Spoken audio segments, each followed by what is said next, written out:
Hello students, now we'll see the next part of carbocation rearrangement reactions. Last time हमने carbocation rearrangement reaction देखी थी, अभी इसका ये सेकंड पार्ट है। तो अभी इस केस में कार्बोकेटाइन ये प्राइमरी है, फिर से ये अनस्टेबल है, तो ये स्टेबलाइज करने के लिए हमारे पास दो ऑप्शन है, ड्यूटेरियम है और हाइड्रोजन है। तो हमें पता है कि ड्यूटेरियम क्या है, हाइड्रोजन का आइसोटोप है। तो इसके लिए हमें पता होना चाहिए कि शिफ्टिंग पावर किसकी ज़्यादा होती है। तो याद रखना है, हाइड्रोजन की शिफ्टिंग पावर सबसे ज़्यादा होती है as compare to deuterium, as compare to tritium. So इसका रीज़न क्या है, because CH bond is very weak, तो वो ब्रेक भी जल्दी होगा। अगर वो ब्रेक हो रहा है तो मतलब वो शिफ्ट भी बहुत जल्दी होगा, तो उससे हमें एक नया कार्बोकेटाइन मिलेगा and that carbocation is CH3C। यहाँ पे है हमारा ड्यूटेरियम, यहाँ पे है CH3 और ये आ गया प्लस। तो अब ये सेकेंडरी है, यहाँ पे कितने 6 अल्फा हाइड्रोजन है, तो ये हाइपर कॉन्जुगेशन से स्टेबलाइज ज़्यादा होगा। उसके बाद हमारे पास नेक्स्ट है, अभी इस केस में हमारे पास हाइड्रोजन नहीं है अल्फा पोजीशन पे, इस वाले कार्बन पे, इजंट इट।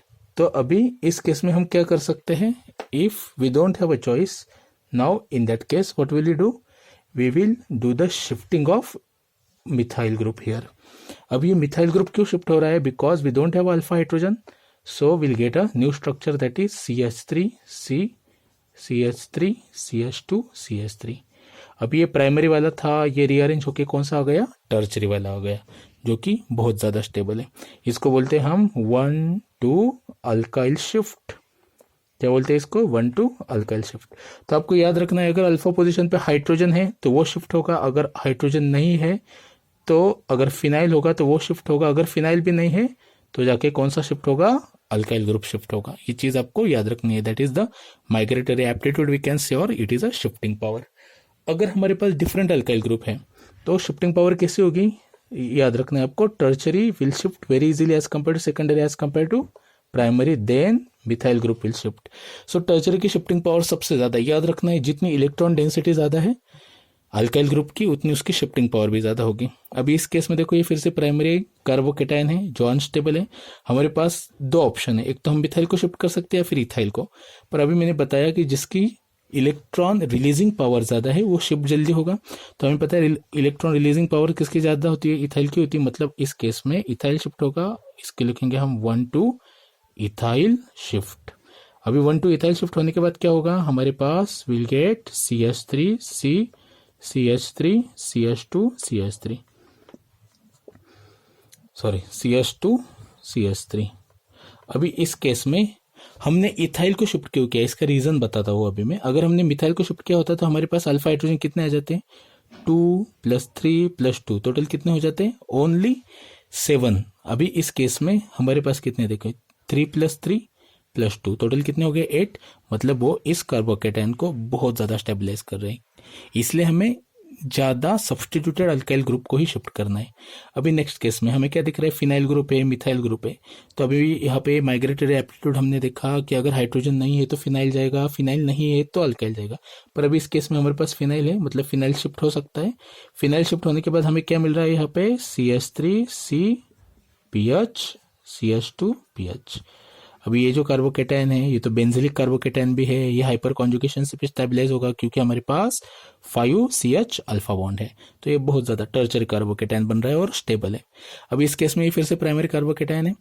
इस प्राइमरी कार्बोकेटाइन को स्टेबलाइज करने के लिए हमारे पास 3 ऑप्शन है, एक तो ये electron releasing OCH3 phenyl group है, ये electron withdrawing NO2 phenyl group है ये, और ये बस नॉन सब्स्टिट्यूटेड फिनाइल रिंग है। तो शिफ्टिंग पावर आपको याद रखनी है, अगर बेंजीन को इलेक्ट्रॉन डोनेटिंग ग्रुप अटैच होगा तो जल्दी शिफ्ट होगा as compare to normal phenyl group, as compare to अगर फिनाइल ग्रुप किसको अटैच है, इलेक्ट्रॉन विड्रॉइंग ग्रुप को अटैच है, तो उस केस में वो जल्दी शिफ्ट होगा। तो अभी इस केस में डोनेटिंग तो हमारे पास ये है, तो ये शिफ्ट होगा इस कार्बन पे और हमारे पास न्यू स्ट्रक्चर मिलेगा, जिस स्ट्रक्चर में हमें क्या मिल रहा है, OCH3 group at the old carbocation, और यहाँ पे न्यू कार्बोकेटाइन बन रहा है हमारे पास CH2, और यहाँ पे मिल रहा है हमें OCH3। So this is all about this carbocation. Now next carbocation is this carbocation. अभी आप बोलोगे कि ये तो टर्शियरी कार्बोकेटायन है, ये खुद बहुत ज़्यादा स्टेबल है तो इसे शिफ्टिंग की ज़रूरत नहीं, but actually this is not going to happen.